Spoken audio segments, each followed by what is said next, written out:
Hey everybody. Today in class we worked on adding real numbers. We did integers, we did decimals, we did fractions, some mixed numbers. Tonight we're going to work on subtracting them. How do we subtract all those numbers, especially when we're dealing with positives and negatives?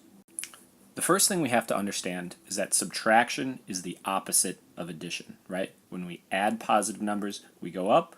When we subtract positive numbers, we go down. Because subtraction and addition are so closely related, it's pretty easy for us to change a subtraction problem to an addition problem. And the way we do that is by changing the second number in the problem to its opposite. I'll show you what that looks like. So here's a subtraction problem. Negative 4.13 minus negative 7.271. Now, thinking about taking away a negative can sometimes be tricky, but we can easily change this to an addition problem. Negative 4.13, nothing's changing there, but instead of taking away negative 7.271, I'm going to add the opposite, positive 7.271.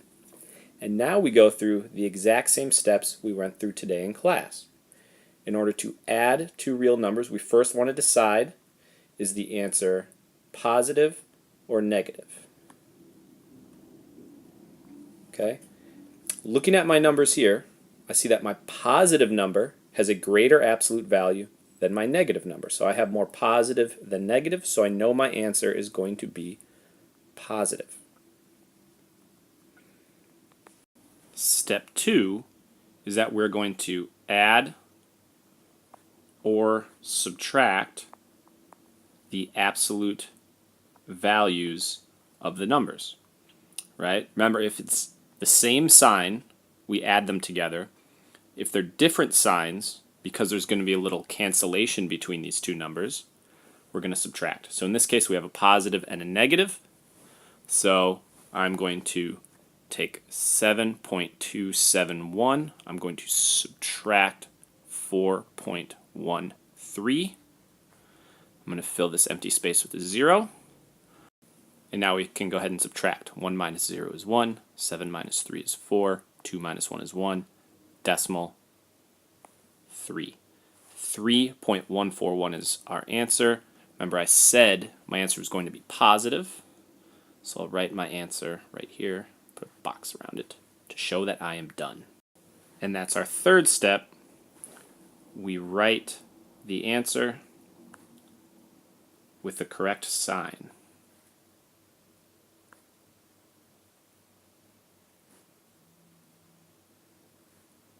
And then we're done. Let's take a look at another example. Ooh, look, this is going to be fun. We got some mixed numbers here. And when we're working with mixed numbers, I think it's usually easiest to put them into improper fraction form before we do anything else, if we're going to be doing any sort of arithmetic with them. So to go from 4 2/3 to an improper fraction, I need to do 3 times 4, that's 12, and then I need to add that 12 to 2 to get 14. So negative 4 2/3 becomes negative 14 over 3. And over here I have minus. Now I have to do 5 times 5 is 25 plus 1 is 26 over 5. Now I can turn this into an addition problem.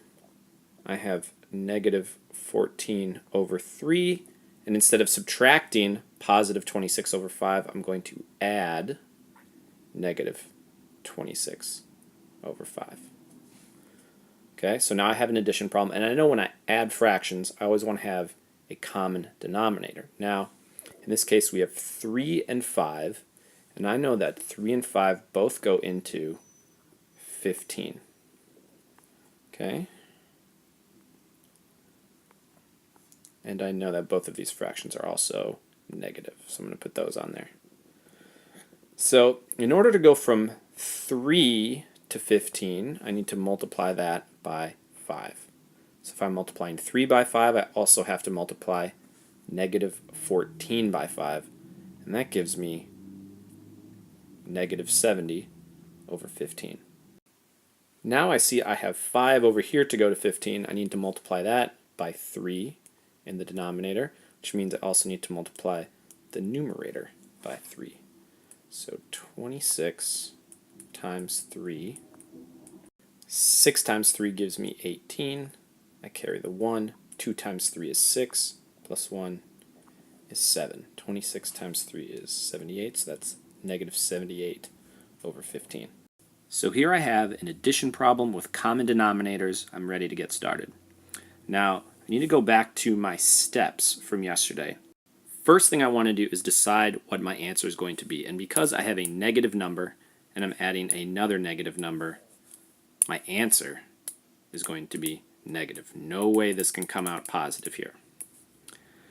Now, because they have the same signs, I know I'm going to add the absolute values of the number. 70 plus 78. Remember, when we add fractions, we only add the numerator. That gives me 8, and then we have 14, 148. So my answer is 148 over 15, and we can go ahead and make that negative. So there's our final answer. You know, if we really wanted to, we could turn this into a mixed number. I know it's negative.